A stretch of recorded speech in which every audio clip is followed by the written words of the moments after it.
we are gonna go to our final topic. We got Thor: Love and Thunder talk. Obviously, spoilers are allowed here.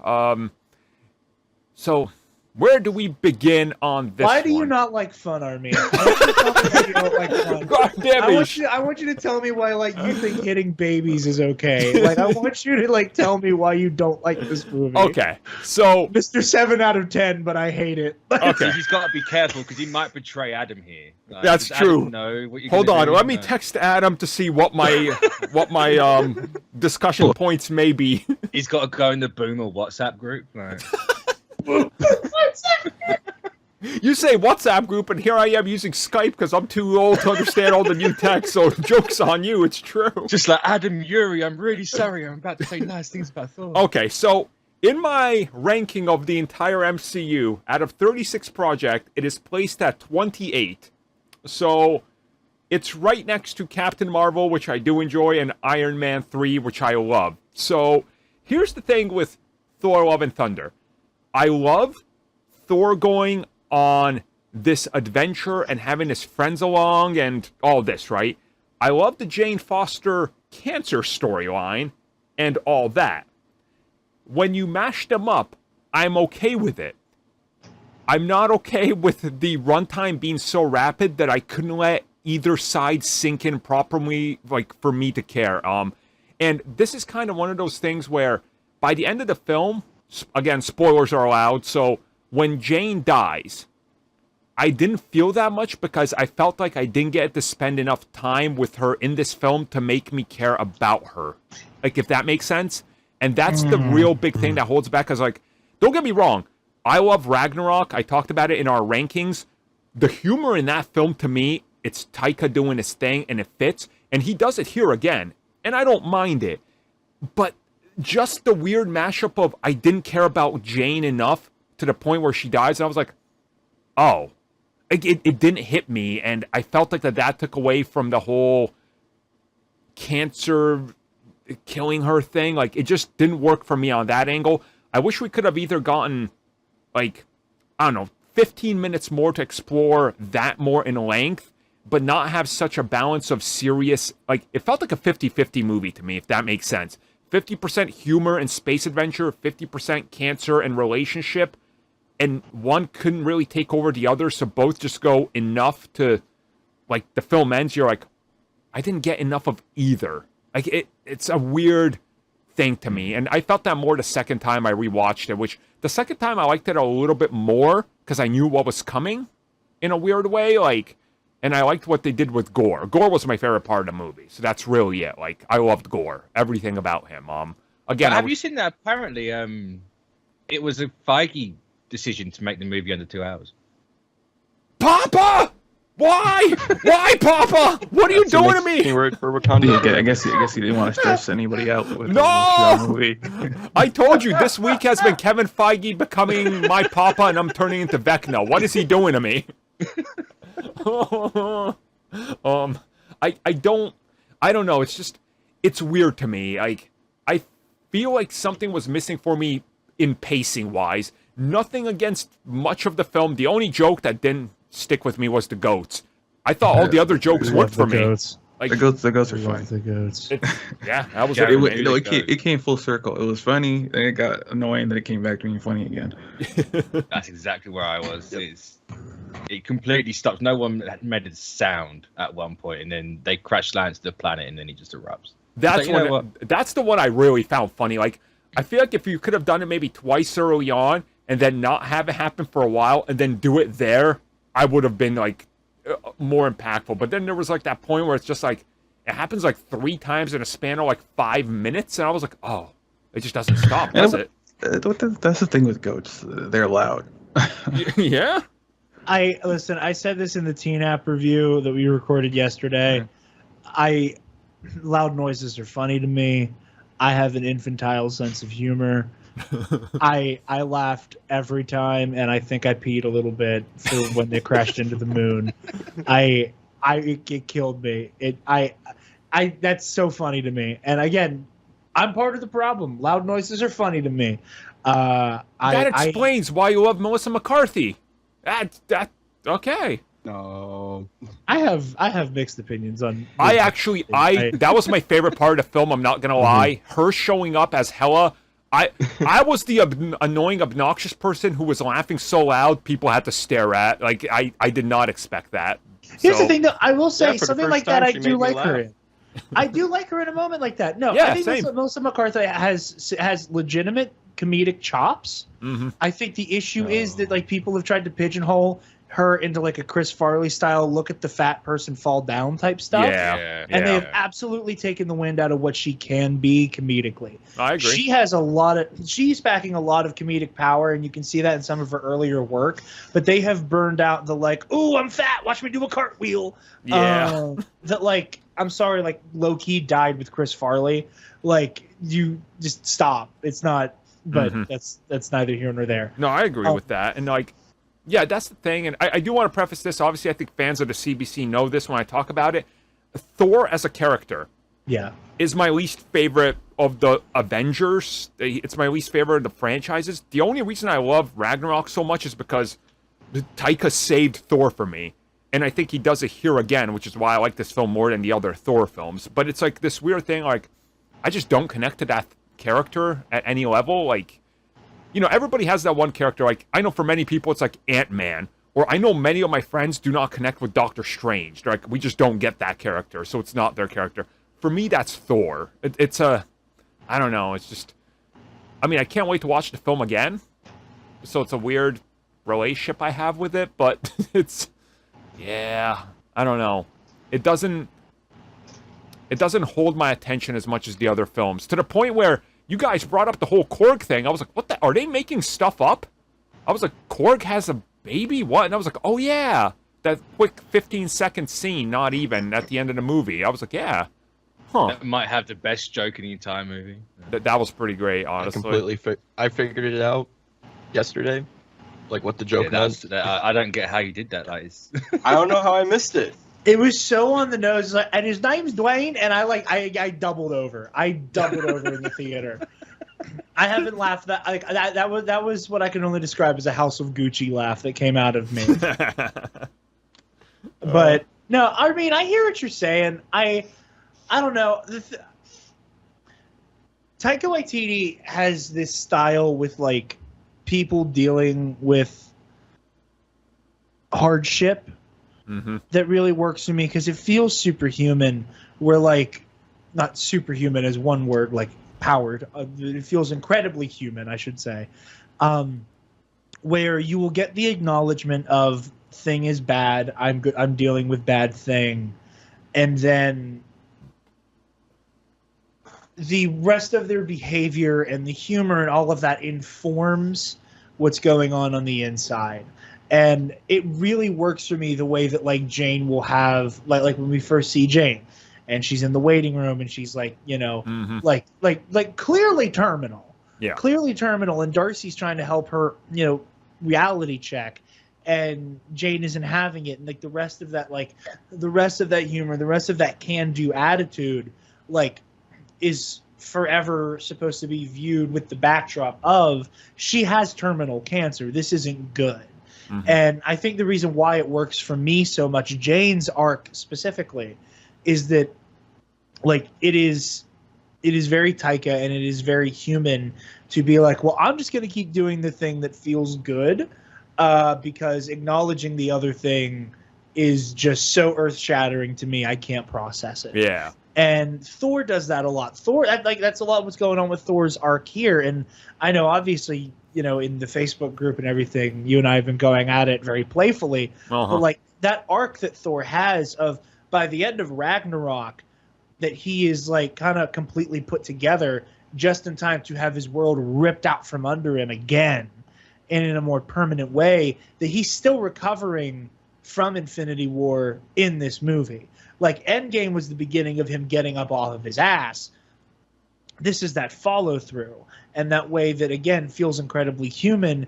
That like, you know, you'll have somebody who goes through a depressive episode and they trade like the very toxic, bordering on self-harm lethargy for like becoming a gym rat. And it's like, cool, you've lost all the weight. You're literally built like a god now. cool, you haven't worked on yourself yet. You have Man. not looked inward yet.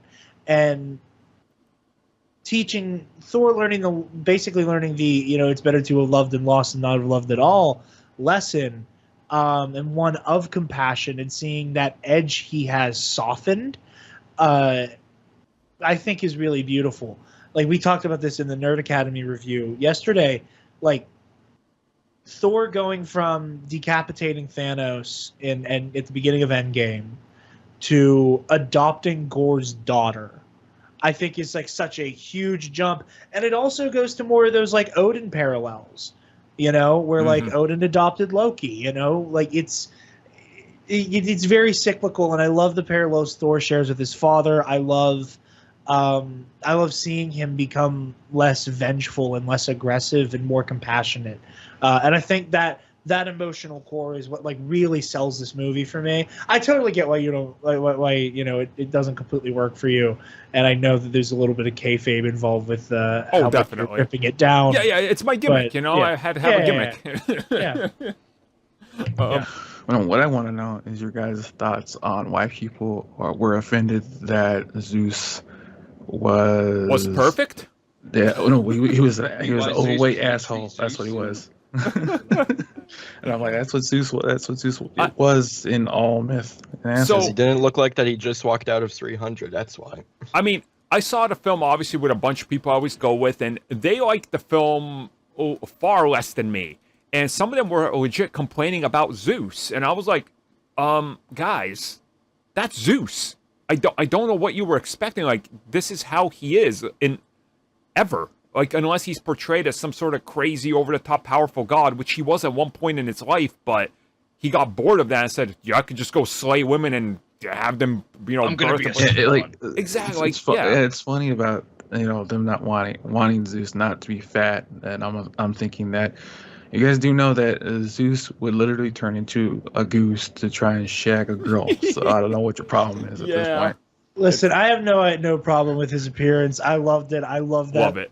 I love that weird ass "I make it to pizza" accent. Like, that is the only way you can describe it. Like, I know people are like, he's trying to sound Greek. He sounds like Pasquale. He sounds like the Chuck E. Cheese sidekick Pasquale. It's very mamma mia, spicy meatball is what he sounds more like. Like, I'm gonna make another House of Gucci joke. I want Russell Crowe's Zeus and Paolo Gucci. Paolo Gucci. Yes. Yeah, it's funny because some people didn't get it, and it's like, you play nice or no orgy for you. Yeah. The orgy Nazi. I mean, Nick, you've also had some opinions that are kind of in the middle and then go left and right. Well, what's your overall thoughts on this one as well? Like, how do you feel about it? No Red Hood. Bad. Sorry. We need to make that a sound bit of Nick's. No Red Hood, bad. No Red Hood. Bad. 0 out of 10. Mid. Okay, bye. No. Mid, and it's a 0 out of 10. See, that's why I'm sorry, Nick. That's why I hate internet speak, because the fact that mid and 0 out of 10 it mean the same thing make me want to walk into the ocean.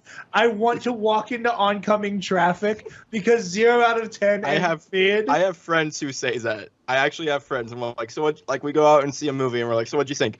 0 out of 10 mid. And we're like, what? You said it was mid, so that's like somewhat of a passable score. So why are you saying it's a 0 out of 10? Oh, wait, did I get cut? No, you're good. I can. It just like went quiet. I'm like, oh shit, did I get Sean? It's because everyone's processing how dumb kids are these days. It's like, oh. Yeah, but I really like after seeing it like a second time, like I might have liked it just slightly a little bit less, because like when I saw it the first time, I was like, that was really fun. I really enjoyed it. And then I saw it the second time, I was like, okay, not as much as the first time, but I still liked it. I still had fun.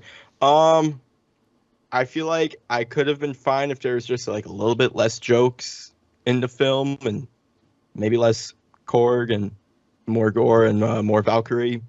Like, that's probably like one of the few gripes I have with film, like I just want more gore and more Valkyrie in that film because Yeah. like I don't know why because like what does Valkyrie have? Like what does Valkyrie have to contribute to the film besides just being there? Like what does she have? What the hell kind of criticism is that? I was like, you don't know what you mean, just you don't know what a being Valkyrie I know, does. like why is she in the She's film? there. She's Pop off. she's integral to the plot. She's helping moving along. She's Jane's confidant. She's kind of like a guiding Okay. force for Okay. Thor. Yeah. But I know, she but I'm left, just saying, like- like, if you like, you need to know what a Valkyrie actually is, and like, she would be there. If Thor doesn't have anyone else, she's Yeah. one of the ones. Like a Valkyrie is a warrior at heart. Did the movie explain this, or did I miss it? But who was left in charge of New Asgard when she left? Me. Meeks. Meek. Yeah, Was it Meek? Okay, that's what I thought. But I was like, is this a joke or not? I couldn't tell because Taika. Yes. So, okay, so Both. No. you know, fair enough. Yeah, I think I'm right there with Mitch. I just wish that there could have been slightly less jokes. Like to me, Ragnarok again. Hold on, you're with who? I'm with Nick on this one You with mean the me? jokes. Thank you. Oh, Thank No, you. no. Yeah, yeah. Mitch What? became Nick. There you go. Or he couldn't bring himself to say it. He couldn't bring himself No, to no. say I agree with Nick. Everything- He couldn't do it. Yeah, I'm like, if He I had to gaslight himself into saying it was Mitch who said that. if I agree with Nick, there's no turning back right now. What can I say? Nick, you're a good sport. No, it's just like it is the whole thing where Ragnarok to me was the perfect amount of Yeah, jokes, and I Could know have been some- longer.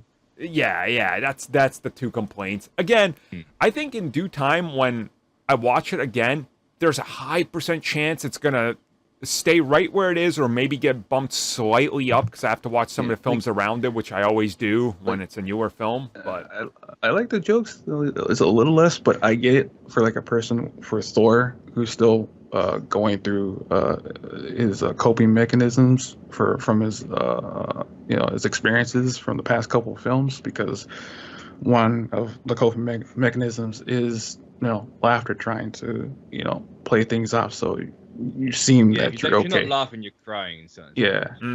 Yeah. So for Thor on that end, I get why he'd be joking a lot and people would be put off by that, but you need to understand the context of why he's acting that way. yeah. So yeah. I just can't take slander for a movie that has eternity in it. So I rebuke any negative comment about this movie. That was quite shocking as well to see that. That was, yeah.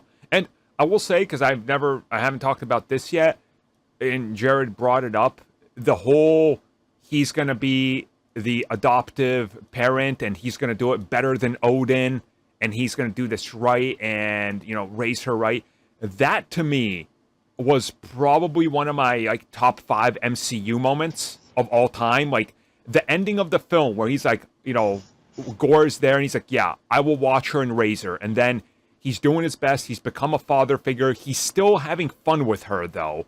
And the fact that he's going to train her very early on and they are love and thunder, to me, that worked. Like that ending of the film, that entire sequence, in my top 5 in the MCU ever. Like that's how much I love it. Like that aspect of the film, I was like, if the next movie is those two just doing more of that and involving other characters, from that world and going on an adventure and Taika at his best with the humor, that might end up being in my top 5 MCU films, because my God, I want more of that. And it's a slight thing for people who want to read the storyline, which is based on Love and Thunder.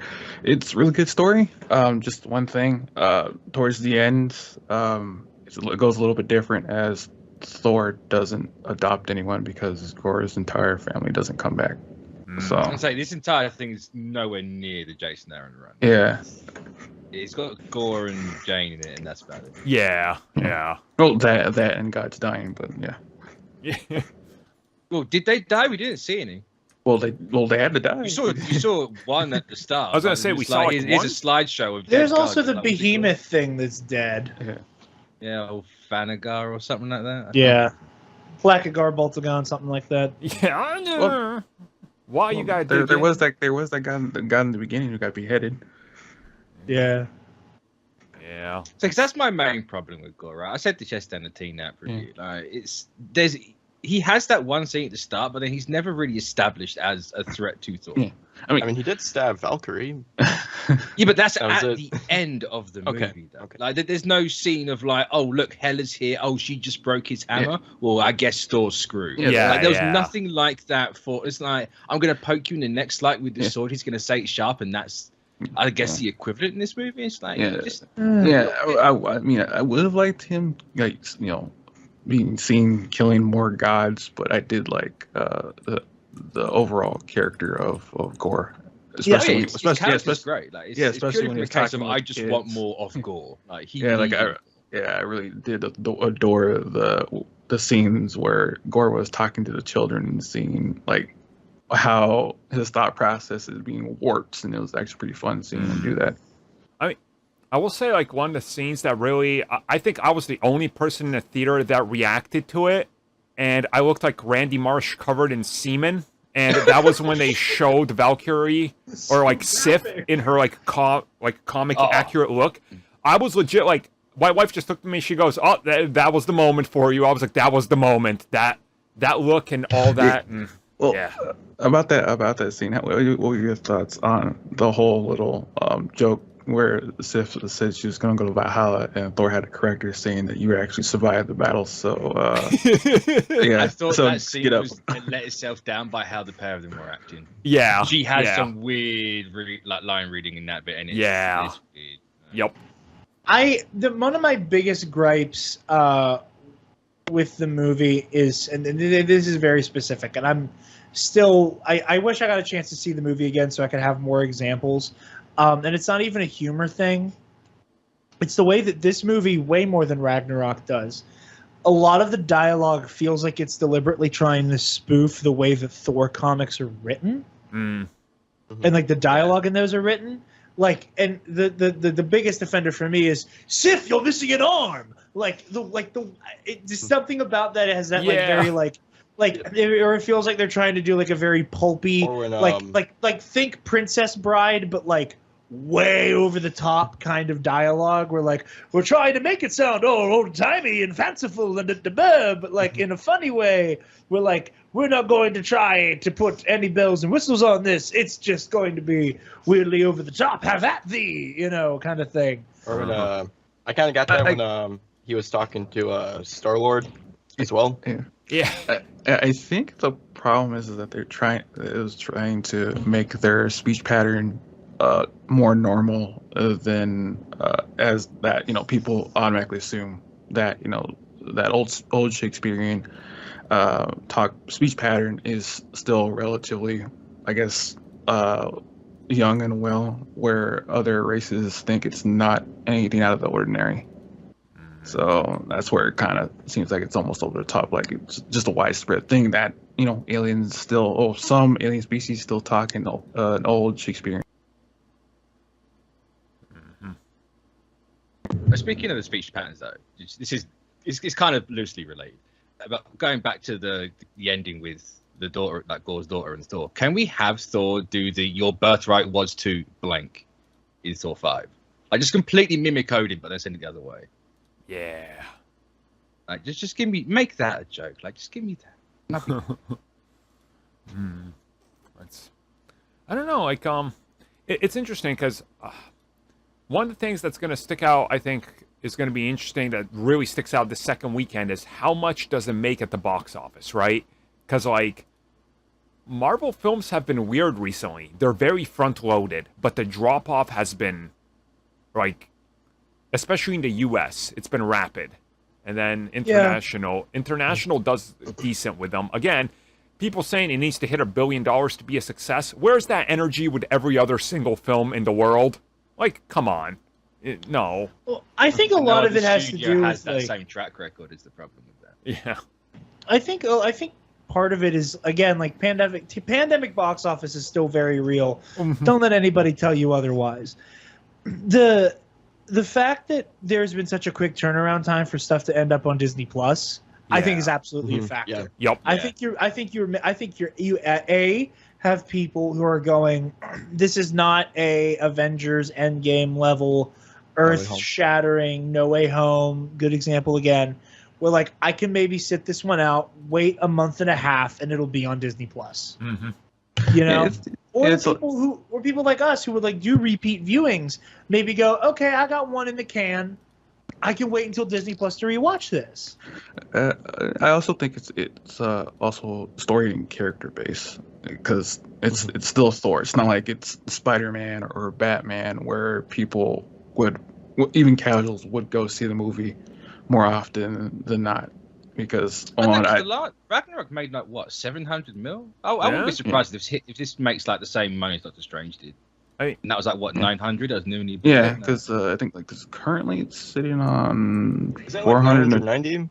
Like Doctor Strange, isn't Yeah. it? Like around that.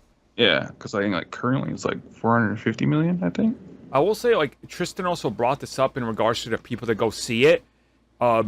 Marvel, if you look at what they put the advertising into for this film, they were pushing for more of a let's pull in the female demographic, and 53% of the people that saw it were male. So it didn't work to pull in the females. So it's like, I think they kind of expected a little bit of a female, like, kick-up that they didn't get. And again, I kind of get it, but it's... they gotta adjust. They did have that Greek aspect to the movie, so I mean, you wouldn't want to have more males at the show. But speaking of the women's though, like Jane, well, what are they doing with Jane? Obviously, we know what they've done with her, but what would you like? Is she coming back? She's staying in Valhalla? She'll be back. If it is, she'll probably be back. They'll probably. I don't know if they're going to keep using Mighty Thor. They might just give her a Valkyrie role. Because that's what happened in the comics, where she was Thor for a little bit, and they changed her to be a Valkyrie. I hope they keep her as Thor. I think. Did anyone get a reaction with that? Is she has no hammer? Yeah. It was that thing. Thor 5 and he loses Mjolnir again. And the thing about that was kind of weird because he actually, like, people want to know, why did she get the hammer? Well, he enchanted the hammer a little bit. That's the reason Retcon. why. Yeah, that's the reason why the hammer went to her.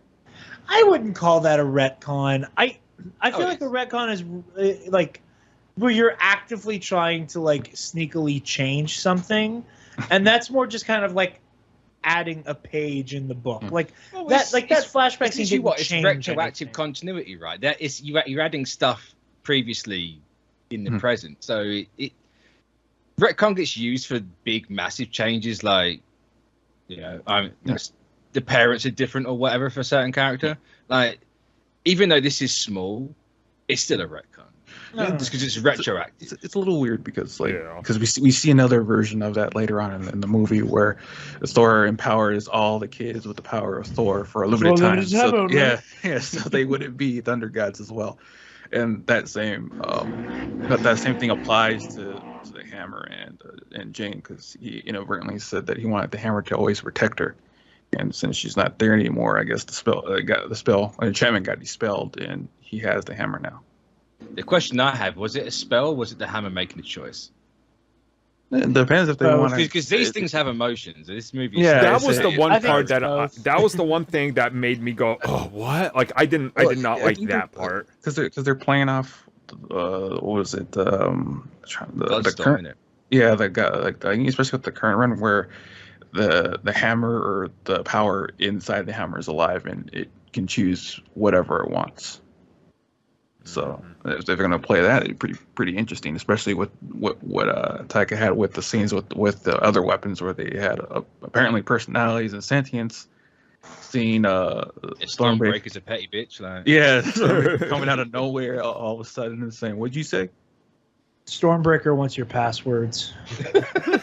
Give me your phone, Thor. Give me your phone now. Yeah. I know. Is there anything else we could say on this, other than maybe give it like a score? I guess. I think there should have been a scene where Stormbreaker's going through Thor's phone, and it's like, I see you've been liking Excalibur's pictures. What's up with that? Who's the Ebony Blade? What's this about? Damn it, Mitch! I was making the same exact joke. My mouth opened, and then you said it. That's my superpower, really. Did colonializing. Did anyone's movie theater get a reaction when Hamdo showed up? Yes. Yeah, there was a sizzle. Yeah. There was a little bit of ooh. Oh, well, no, I went like one of the first showings in the morning, so there's only like Oh, 15 people. There's only like 50 people there, and by the end, there's only me and like 5 other people waiting. The other 4 were all happy about it, so not really much of a reaction. you see, every Marvel movie I've went to, no one has stuck around for the credits. Oh. Besides, like, Let There Be Carnage. Oh god. Why? I don't. I'm and learning it's- so and much it's about the you. only one that, Wait, and it's the wait, only wait. one that's gotten like the loudest reaction. Like, I they mean, trying to that's like because fool you that's- that Spider-Man's that's gonna safe. show up at the end. That's unfortunate. That's Speaking of showing up, I was surprised there's no symbiote connection in this. Yeah. Which makes me think. they're not I really wanted there to involved. be, but I also prepared myself for there not to be because I at this point have no idea what to expect with the Sony deal and how much they can get away I mean, with. they've mentioned Spider-Man, and they got the dude from Damage Control and Ms. Marvel. So I know, but I feel like that's more of like a Marvel-based connection, and like a name drop is different than like having the symbiote physically be in something. Wait, what you want it like a name drop or something of Noel or something like that? Well, not necessarily. You could have just had a more symbiote-looking thing in there. Did we want Gord to be like, oh wow, this sword, it rolls down a hill like a turd in the wind. Oh, is that a Venom connection? Oh, Exactly what I wanted. yeah. that's what I wanted too. I didn't get I it. wanted one of the monsters that came out of the Necro sword to be Vulture, but the version of Vulture that's in Morbius. hey, I think that maybe a couple guys in us are getting together. I think we should team up to stop the Spider-Man guy. And something to do with Interested? Spider-Man. Oh, But then they'll cut that out after like 6 months. This is why I should just stick with the Chaos King. Do that. Ignore Null. Just make this yeah. the Chaos King. Got the Shadow Realm. It's already there. But everyone likes Noel. Yeah, but Sony wants Null. Sony wants him, Oh. so no one's gonna like him. Like, let's be honest here. Venom 3 is going to be Null. There's no way they don't. There's no chance they don't. It's going to be Null. Oh my God, you're right. Just skip everything. Well, and like, go where, like, Venom where in can you space. go with those Venom movies, right? You've done that. Venom you've done versus Carnage. Spider-Man. This was the only next big thing you could do for a Venom solo movie is Null. I just realized you're revealing the pitch. They're like, look, Venom is gonna have wings, and Tom Hardy's gonna be sweaty flying across San Francisco. They're like, oh my god. No, hey, Venom, you got wings now, man? Come on, we're flying around like an angel, man? What the... We can fly our way to the heavens. Oh. It's like I'm watching are the an movie anime right now. right? I hate all of this, but I can't wait to watch it. Oh. Because there The was best Morbius is the gonna Black show up Armor for guy some at the reason. start. Yeah, there was, yeah. Huh. They could make And a everyone's like, connection. oh, it's the symbiote. It's like, nah, it's not a symbiote at all at the start. Man. I mean, you could easily retcon it, because this film retcons things too, so. I mean, you could, but No. that's barring Sony. So, look, overall, I guess we'll end this conversation. We'll go around the circle, everybody give their final thoughts. My final thoughts are, besides me working my gimmick where I hate everything about this film, I enjoy a whole lot of it. I just wish there was a little bit more separation between serious moment to a joke immediately after. And that's probably my biggest complaint. The things I love in this film are, well, I absolutely love them to death. And the things I don't like about it are like, well, that's the MCU doing what the MCU does, and you can't win them all, unfortunately. It doesn't go and, like, just outright make me hate everything about everything, which, some people will say that, like, Eternals did that to them or whatever, which, it is what it is. A lot of people didn't like that film. And they are You included. uncultured swine. Yeah. Mhm. This film lands right around an Eternals territory for me. It's like a 7.5 to like an 8.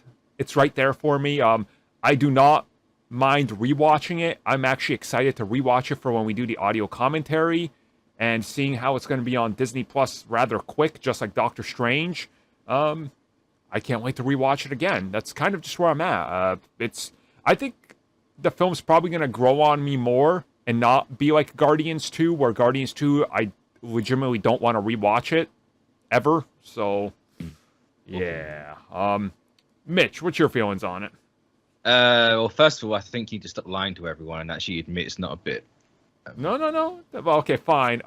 Film bad. A Joker masterpiece. Incel army. What am I? Oh, The Last Jedi, terrible. All right, now it's not funny anymore. Now I have to kill you. What else do they say out there? Now I have to kill you. Jared's gonna show up at my door. It's a mercy killing.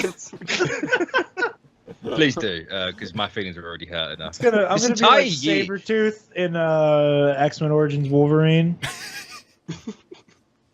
I kind of just wait to see Mitch's opinion. I'm like, oh, he likes that. Oh, well, I know what I'm gonna hate. I mean, I did tell you the second I got back and we started recording, I said people are gonna hate this movie. That wasn't an indication for you to actively then go hate it and bully you. In my mind, I already knew. I'm like, I know what must be done. Just like, oh, he's gonna hate this movie. Oh. Yeah. No, you might be joking, but since Eternals came out, my feelings have been hurt a lot, and there's no HR here, so I want to make it public. Oh. There will be a twit longer about it later on.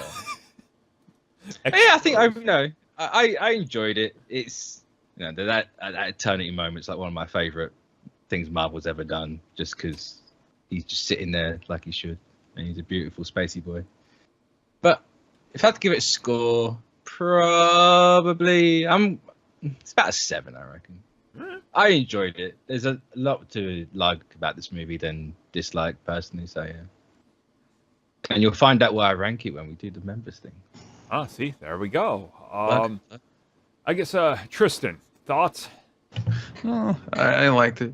It's good. I don't know why people are up on it against us seeing the story with an epilogue and characters coping with what happened. And it was good. It's just I wish it was a little longer, and I guess we got to have a little bit more time with Shane. It's just that it was a little relatively short in that we did see that a lot of scenes were cut from the runtime. So there's that. For me, I give it maybe like a 7.5, maybe an 8. I did really enjoy it. Doesn't really I do see things wrong with it. It's just that, especially with the comedy, for some people, I think they're like overselling it more often than not. So, yeah. Mm-hmm. All right. Let's go to Nick. What do you got?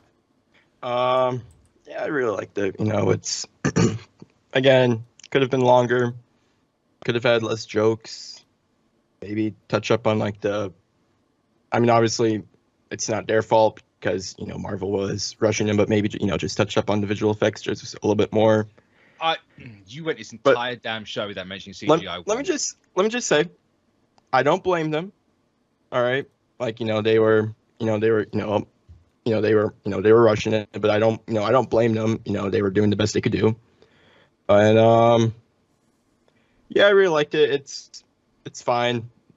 Just a 7 out of 10 movie for me. I mean, yeah, okay. Do we want to just quickly talk a little bit about? We'll talk about it after. Then, Jared, your take on it and your score. Which is 3.5 screaming goats out of 5. I quite like this movie. It's closer to 4 than it is to 3 on that for me. I gave it like a solid B yesterday because you do a letter ranking with Nerd Academy. Yeah, no, I loved it a lot. I think this is a beautiful movie, both thematically and visually. Everybody brings their A game performance-wise. I love the humor. And I really, really, really want a 5th Thor. Yeah. Okay. You're going to get it. Yeah, we're going to get that. Anyone noticed the hoodie and the vest that Gore's daughter was wearing? Did you notice the colors of them? No. They're purple and green. And It's goblin mode. I was gonna say Hulk, but Mitch, did you not figure it out? Interesting. That it was like Hulk She's a colors? child of eternity, right? She's empathy. That's the goal, yeah. She's empathy, right? Maybe. I don't know if they'll change her. Or We don't know. singularity, or Yeah. So I guess quickly we'll just round back to the final part of this. The CG, that's been brought up recently. Look, CG is CG. Like, did I have problems with it? Yeah, some shots look better than expected. Overall, it does a fine enough job that it never distracted me as bad, besides Jane's helmet when they were in the Omnipotent City, and I was like, "Whoa, that's terrible." The only thing I want to say about the CG is that it's not just a Marvel problem; it's an industry-wide problem. But people are using Marvel as a springboard because they're pretty big right now.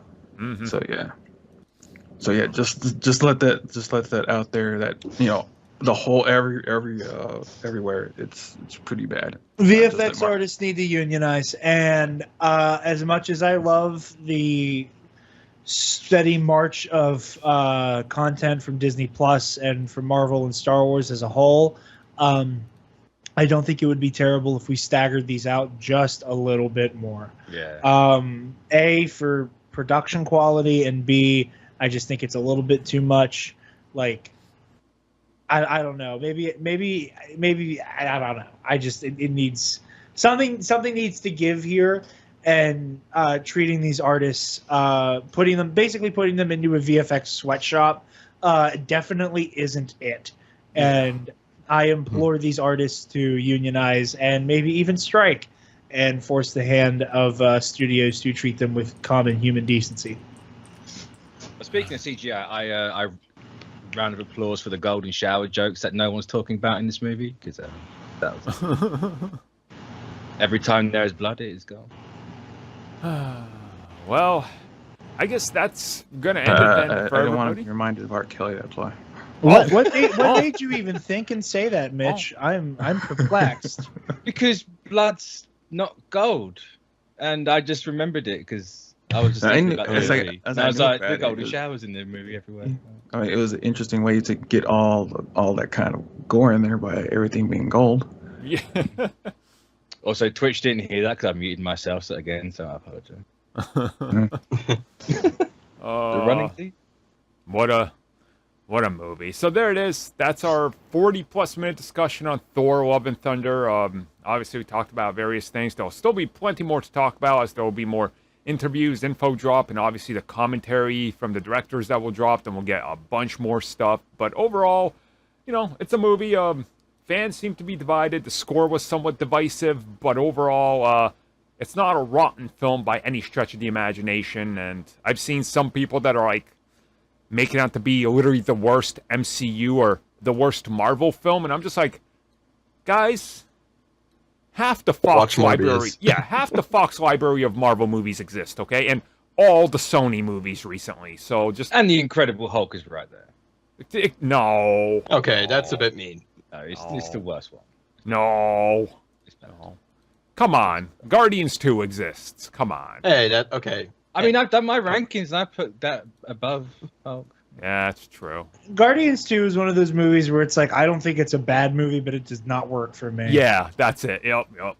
So there it is, everybody. That was our talk for Thor: Love and